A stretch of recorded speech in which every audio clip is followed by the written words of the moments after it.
The cabinet decision to develop green hydrogen and ammonia for energy, as well as the tender award in this regard, are among many other decisive actions taken to revive economic growth. The Harambee Prosperity Plan 2, focusing on economic recovery, was also launched, as well as the development and approval of the Sovereign Wealth Fund, the President reiterated. The listing of MTC on the Namibian Stock Exchange. 5, the introduction of an auction system for government objective fish quota, which raised more money for government than previous systems.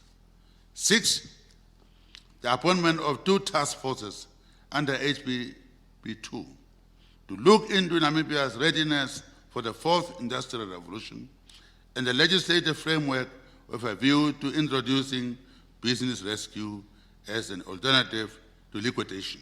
Yet the national airline Air Namibia could not survive a cabinet approval to be liquidated in March owing to its more than $10 billion debt and continued losses.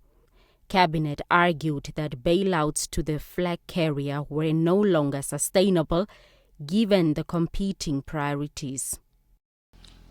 The termination of Air Namibia Airbus A330 lease agreement in order to reduce public debt, state subsidies to loss-making state-owned enterprises.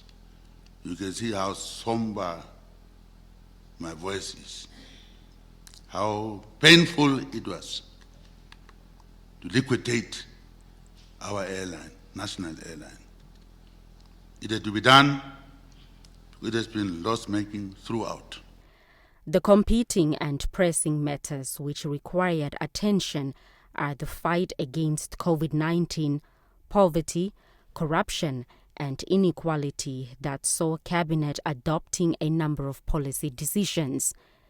The recent approval of the National Food and Nutrition Security Policy to enhance sustained food security at household levels is among these. In the face of untold losses, our Cabinet has stood strong, and Cabinet has responded to the multiple crises with a swiftness, resolve, and purpose. In the midst of immense human loss, we have provided the nation with the reassurance of direction, order, and security. At this juncture, I wish to thank you and the frontline soldiers who have courageously held the front line in our war against COVID-19. The cabinet meetings will resume in February next year. Blanche Koreses, NBC News.